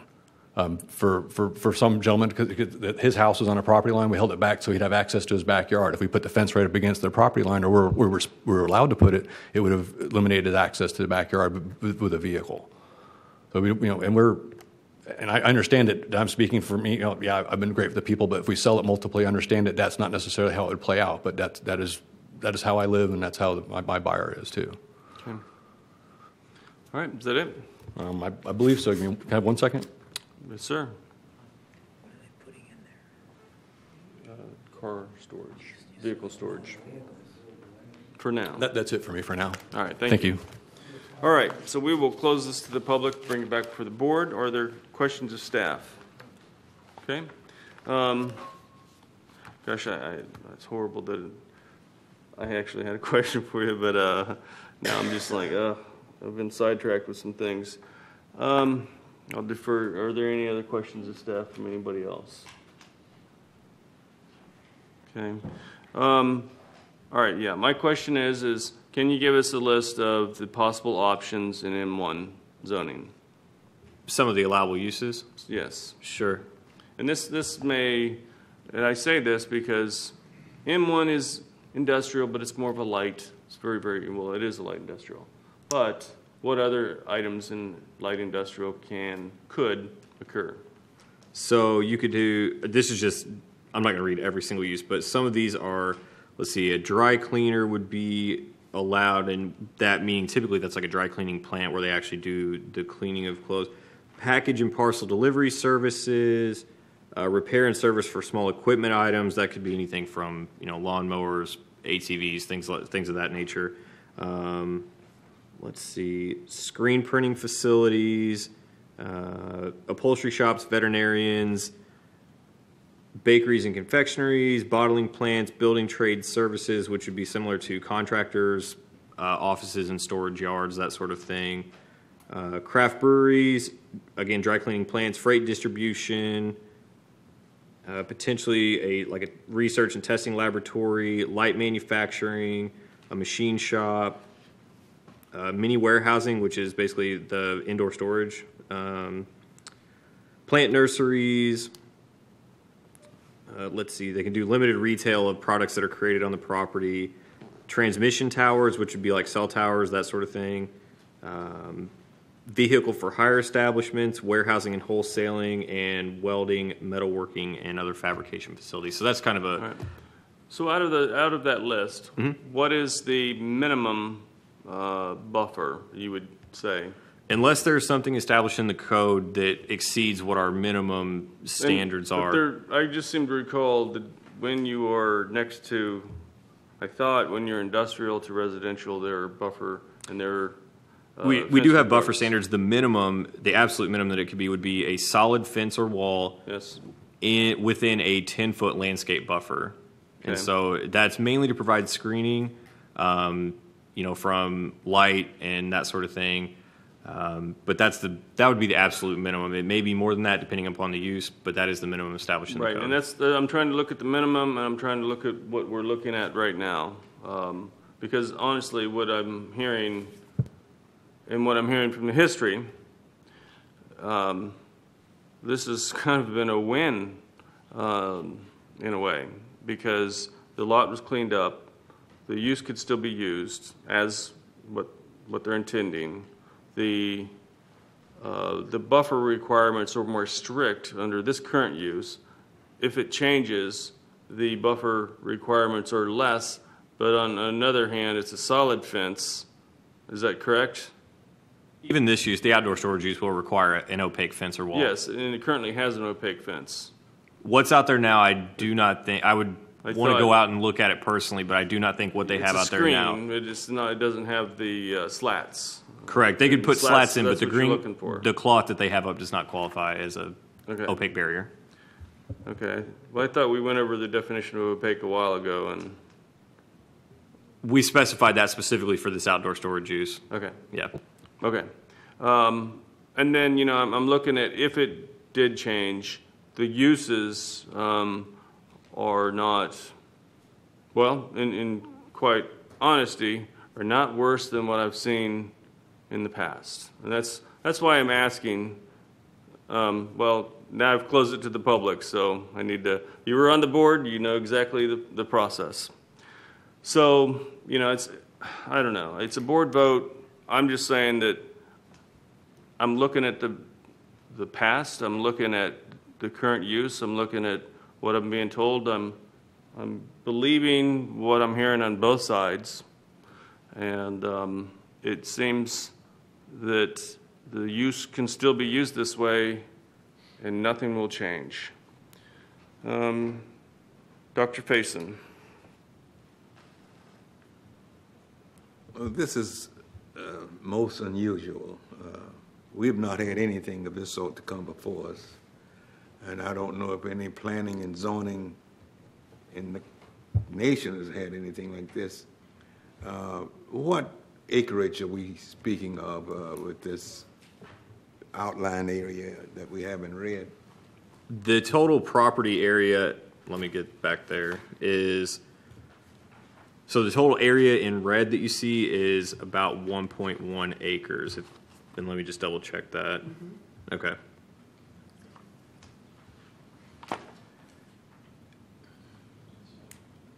Based on the property appraisal, the entire property, so on page 33, the area that you see in red, the entirety of the property is 2.06 acres. And based on a calculation we did using our GIS software, the area that's outlined to be changed is approximately 1.1 acres, so roughly half of that property, give or take.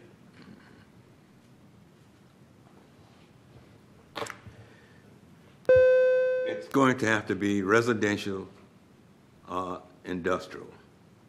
Presently, the use of the property is industrial.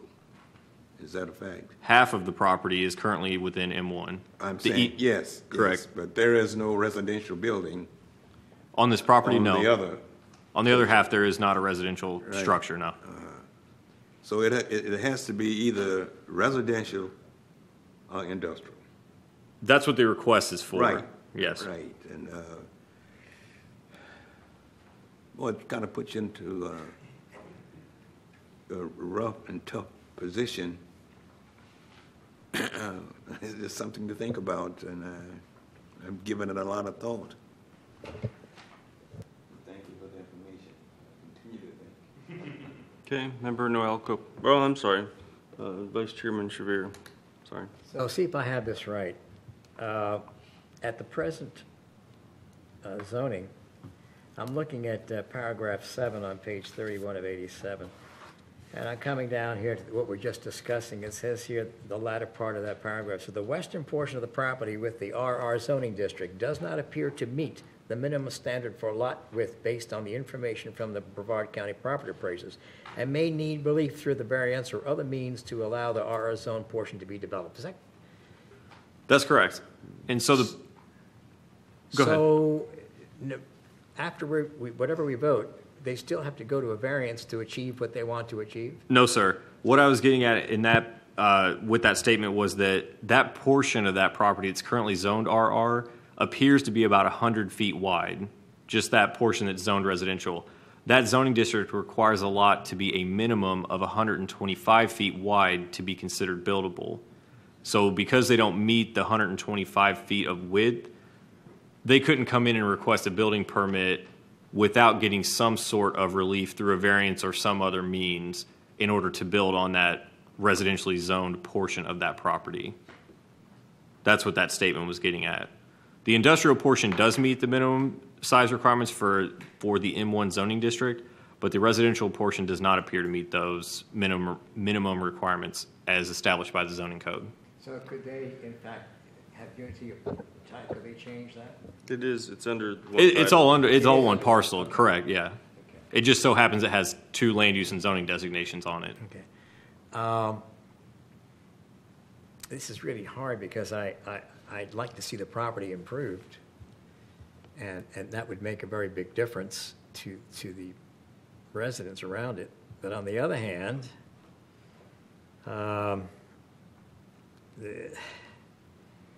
it's the residential properties around there, the owners are not happy with that change in the zoning. And we don't know exactly what impact the business will have on the residents there. How much, I'm just curious, perhaps the property owner, how much improvement will we see on that property? I mean, what criteria will be required to improve that property in terms of visual aspects, the visual looks of it? I mean, what happens with this property? Once they come in and develop this property, it would be held to the same standards as far in this, speaking in generalities, as far as screening, buffering, landscaping. It would be held to the same standards that would be applied to any other industrially zoned property, including landscaping improvements, as I said before, screening improvements, at least along the boundaries with the residential properties. But a lot of it's just going to depend on what the actual final use of that property is, whether they build a building, whether they just simply improve it to make it an outdoor open air storage area. I can't give you exact specifics as to what it will look like. Thank you. Okay. Are there any other questions or comments? Okay. Seeing none, is there a motion on this?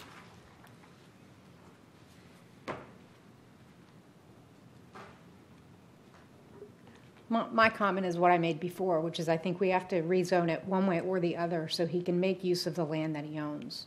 Mm-hmm. So that I think we should go one way or the other, but not leave him with a piece of property that's split down the middle.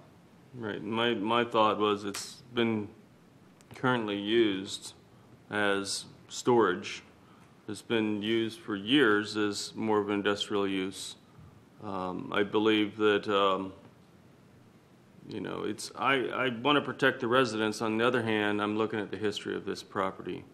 With current codes, it should alleviate some of their concerns. The property should be updated somewhat between the landscape codes and the fence. Is the fence how tall is the fence? The minimum 10? That would be required would be a 6-foot solid opaque fence. I thought fence. This was taller. They could potentially go up to 8 feet if they wanted to, but the minimum that's required is 6 feet. All right. So, I'm just looking at it as the property in the utilization that has been for the last several years has been an improvement. And has been an improvement.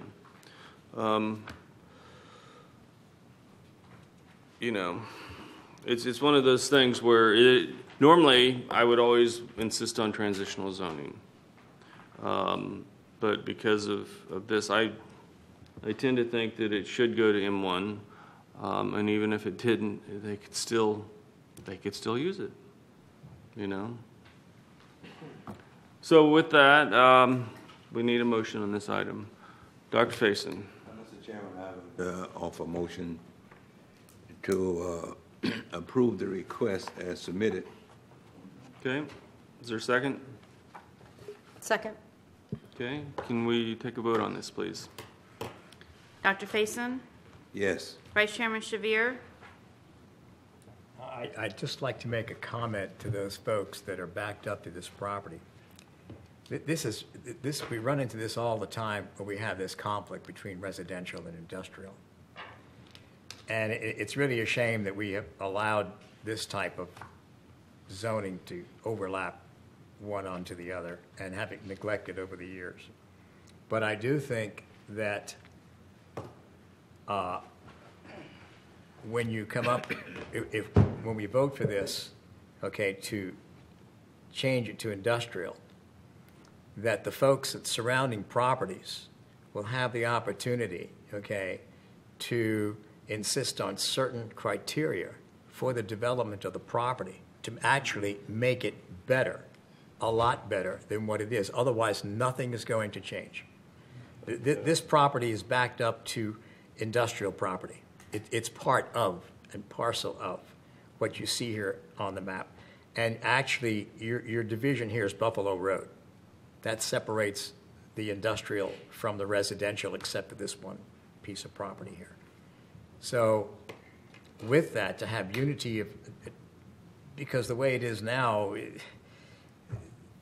I don't see any improvement or anything happening with this. It's just going to linger like it is, and nothing's going to take place here.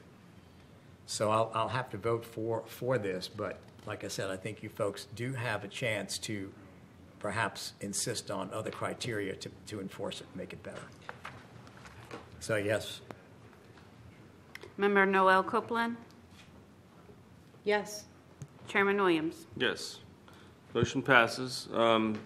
Faison, you had something you want to bring up? No, I just simply want to say that I don't think that the fact that we have voted favorably that this gentleman should have to do anything more than any other person who would have an M1. That's right. Right. That's basically what I had. Right. And quite honestly, it's not that I've said this before, I'm not dismissing what you guys live there, and it affects you directly. On the other hand, I'm listening to testimony from you guys basically telling me that this property was worse in the past, and it was kind of became an expected use. So under this current M1, it's a lighter use. So make sure you show up to City Council, and the final decision is theirs. What day is this going to council? It will go to council for a first reading next week on the 13th, and it will be the public hearing before City Council will be on February 27th. So the 27th is must attend. You're welcome. Okay. The decision is made on the 27th. That's correct. Okay.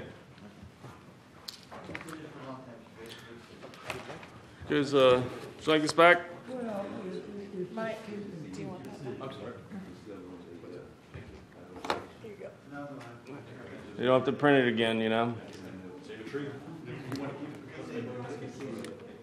I hate stuff like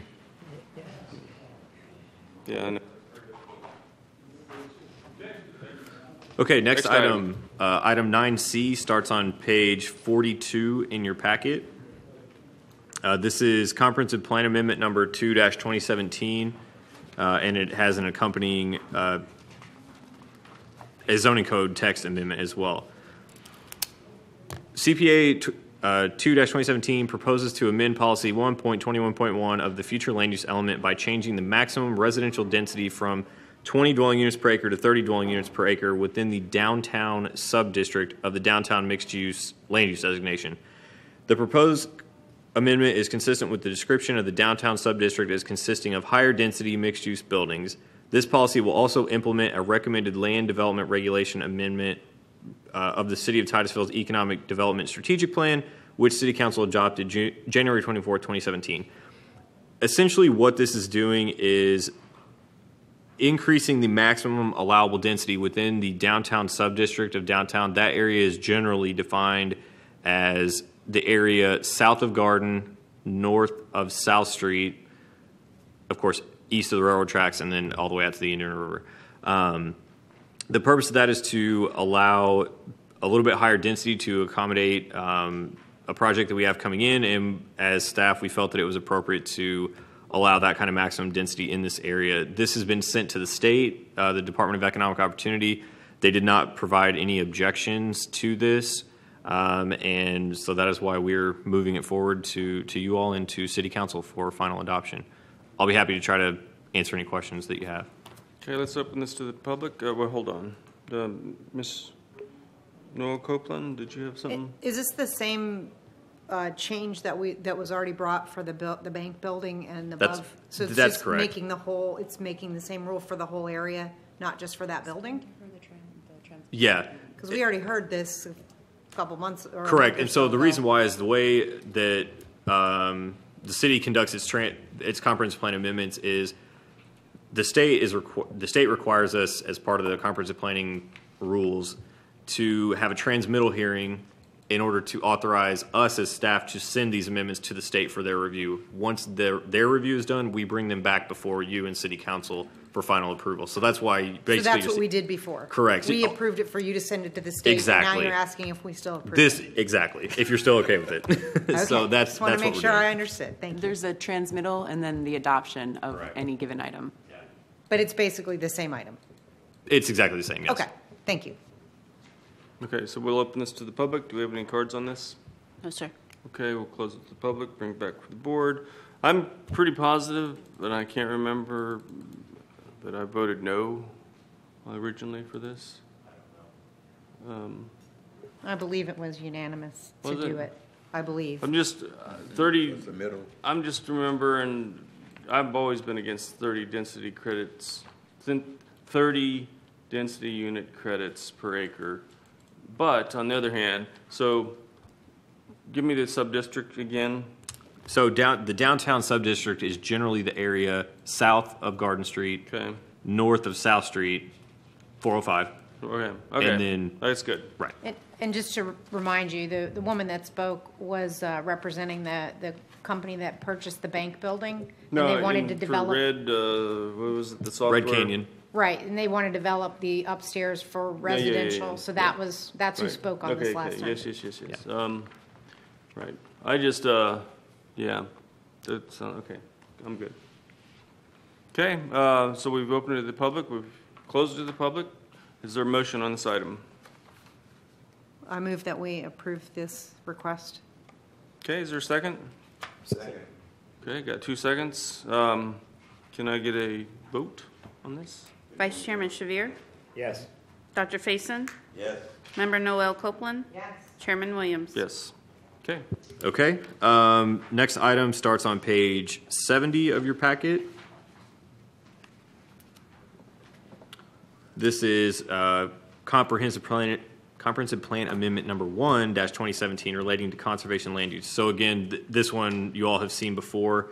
It has been transmitted to the state, the Department of Economic Opportunity. Again, they reviewed it. They did not provide any objections to this. And the purpose of this, along with the next item, is basically to allow someone who is doing a plan development or other sort of master planned development to protect wetlands through a conservation easement rather than requiring them to modify their zoning to be a conservation zoning. And so the intent of this was, the goal is to protect wetlands that are existing.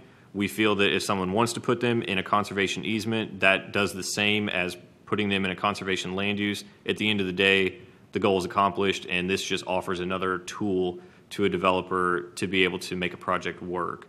And so that's what, this is the comprehensive plan amendment, and then the next item E, is the change to our land development regulations. So They are two separate items, but that is the reason that we're bringing these to you. And with that, I'll try to answer any questions. Okay, we'll open this to the public. We'll close this to the public. I know we don't have cards on this, so. Well, you looked at me, so. All right, so, yeah, my thing was, I know that we talked plan development. Why only plan development? What if a scenario where somebody wanted to annex a piece of property into the city, just one lot, you know? And I mean, we've seen it happen before, where they annex one lot, one large-sized lot, and they want to, you know, they want to do something with, not industrial, but you know, any type of business, non-residential is better. So the reason why I'm bringing this up is that it's not inclusive. It would be better to be all-inclusive by utilizing the conservation easement is awesome, but you're not including every scenario, and we do see a lot of times people are annexing into the city, not a planned development. That is true. The reason we brought this up is because it had been problematic on a couple of plan developments that we recently processed, and that was kind of the reason that we felt that doing this through a plan development is also a little better, because then they can count a certain amount of those wetlands towards their required open space. So we felt it was a win for the city and a win for the person developing the property. We hadn't discussed just kind of doing it a blanket ordinance, meaning that, like what you're talking about, whenever a property is just annexing in and they want to voluntarily put their wetlands in a conservation easement, we hadn't brought that up. It's just, I'm bringing up the fact that we've seen so many, I've seen so many changes on how we're looking at wetlands and how we've classified wetlands. And an easement is a surefire way to lock it down. So you're going to continue to see a lot of gray areas to where I'm going to interpret something as wetland from previous decisions, and in the configuration of a lot, when an easement locks that down, and it takes all doubt. And that is, yeah. The data, most of the time where this becomes problematic is in areas that are already in the city. So I understand what you're saying about properties annexing in and are currently in the county. Most of the issues that we have had came from properties that were designated with conservation land use based on 1988 Fish and Wildlife data, and it's just a fair amount of inaccuracy in that, and so we basically rely on wetlands delineation, someone actually going out and walking a property. And so anything new should be fairly accurate because it should be ground truth and verified via GPS. But what if it's not a planned development? How would you lock it down? In that case, it would fall back on the conservation land use and OR zoning. Right, and that's been the issue. Yes, and I know you've seen this, and because I've done a few of these cases as well where someone had some OR, but now they decided maybe they want to use some of it, and so I understand where you're coming from. It's just we didn't. So I agree that you've gone up and you haven't. I just say that maybe at a later date you guys expanded into other areas, so it's good. Understood. So, okay. Is there a motion on this item? Do we have to do a motion on this? Right. Okay.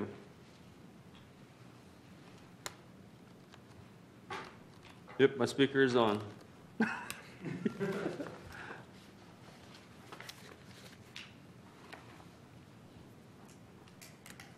Okay, Vice Chairman.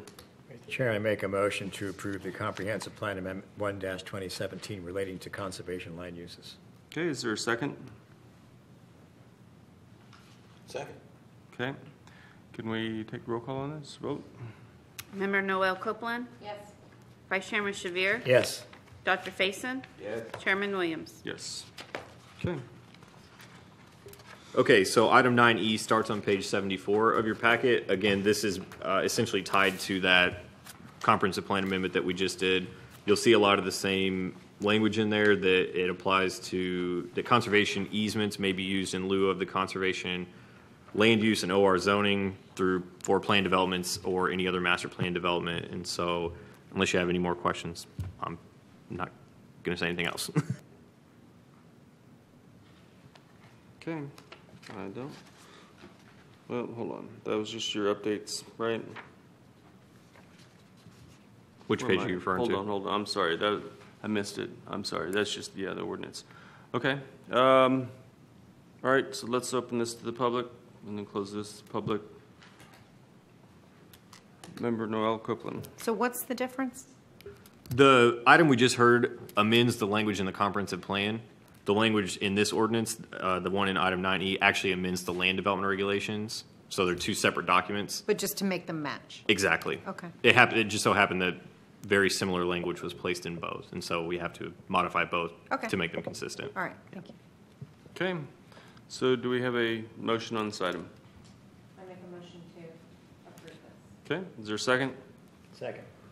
We take a vote on this. Vice Chairman Shavir? Yes.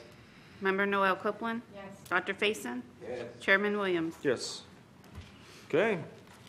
That was the last order of business, really, right? Now we have, you brought us an update. Yeah, so you'll see more of this kind of stuff in the upcoming meetings, not necessarily just legislative updates, but we're trying to put together kind of little short presentations on various different items that you'll see coming before you in the future, and just to make you aware and kind of get you thinking and ask us questions if you'd like. This one is simply just a legislative update from the Florida legislature about items that may affect planning-related issues. This comes from the Florida APA, the American Planning Association, and so I won't go through these unless you specifically want me to, but there's a wide variety of different things that the legislature is considering that could have impacts on what we can and cannot regulate as cities. For one instance, it apply. I'll just use the last one there. The bill 1033 and 1304. The state is talking about preempting local jurisdictions from regulating the dockless shareable bicycles. They feel that that's something that the state is better at regulating, I guess, than local jurisdictions. So just wanted to make you aware of these sort of things. Like I said, if you have specific questions, I'll be happy to either try to answer them or get you what information I can on them. But just wanted to provide this to you just for your information.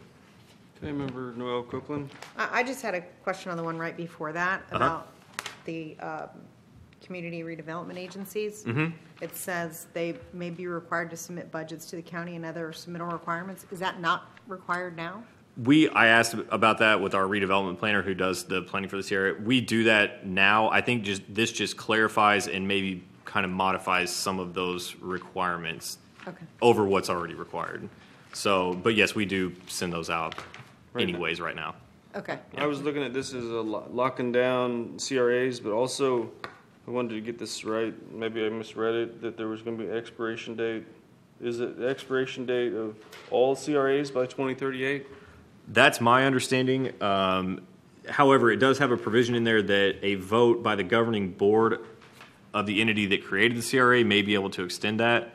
The way I understand that is I think our city council, who are 5 of the 7 members of the CRA, could vote to extend that. Now, I don't know what that would mean in 2038 if the state will approve that or not, but that's how I read that bill. Yeah, that's odd because that's just odd. If that's all you got to do, hey, we're going to stay.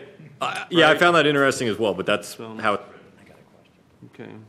Vice Chairman. Oh, hold on. Member Noel Copeland, you had something else? Or is that it? I just didn't move it. Okay. Vice Chairman. I haven't had a chance to go back and review, but what's the status of medical marijuana from council? Tuesday night. This coming Tuesday? Okay, thanks. Okay. Well, thank you very much for this. It was very interesting. I know the CRAs have been a hot topic lately. Locally, they have been, yes. Mm-hmm.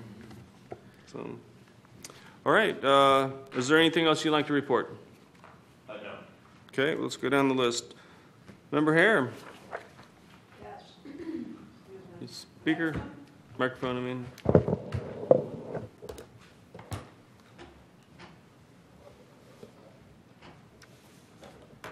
He sent me a quick report for this month, Mr. Lindman. On January 23rd, 2018, the school board approved some attendance boundary changes And he says, I do not think that any Titusville families were affected. Here's the list. And the list that he sent me was Croton Elementary to Longleaf Elementary, and of course that's not here either, and Kennedy Middle School to McNair Middle School, Meadow Lane Primary and Meadow Lane Intermediate, Endeavor, which is in Cocoa, and Cambridge Elementary to Saturn Elementary. So those three schools are in Cocoa. Melbourne High, west of Brandywine to Heritage High. And then the last one is Central Middle to Southwest Middle. All of the attendance boundaries for 2018-19 school year have been updated in the school locator and can be viewed online. And I'll send this around. The online addresses are here. And then also the current boundaries can be viewed at the same website by switching the year to 17-18, and that gives you some other numbers as well. And that was basically it, although he's discovered when Lori sent me a note, wanted to know from the clerk when I was approved, and I thought it was in the fall. Come to find out that it wasn't approved at all, that it wasn't brought up before the school board. So Peggy will be getting a letter. Okay. Okay. So that basically was what he sent me a couple days ago. If I could, one other thing. I did, as you notice, obviously there's laptops in front of you tonight. Our goal is to transition all of you off of paper agendas and onto the electronic copies. Lori goes in and bookmarks all the agenda items in the PDF document there. And we actually have the ability to control all of those from down here. So we're still working that out, kind of ironing out the details. But that's our goal. I just wanted to make you aware. This is kind of what we're doing for all our boards in an effort to save paper and make things a little more efficient. So just wanted to give you a heads up. You know we've been there. I know, and I feel bad because the last netbooks were very tiny screens, so I hope these are a little more readable at least. And if not, we can certainly adjust the resolution to help you all out as much as we can. Okay. So does this mean that you would be sending us the files? So Lori sends out the link to the PDF whenever it's created. We can certainly still, if you want to make notes, we can certainly still mail you like the couple cover sheets so that you can have the agenda items and you can make notes on those if you want, if that will help you all out. But that's our goal, is to basically send you the link to the downloadable version on the website, and the direct links right in that email. You can review them, and then we'll have the agendas up and ready on all the computers whenever you get here in the evenings. Yeah, that's how I read mine now, is from the link that she sends out. Okay. But the notes are sometimes, lately this last year I haven't had to make too many notes. But I know that when we get into some more tricky, definitely I'd like to make notes. Okay. Well, and I know Mr. Shabir, I look over here and he likes the color yellow. So I'm very happy, but. Like I said, it's not going to be an immediate transition, so we'll let you guys know. Okay.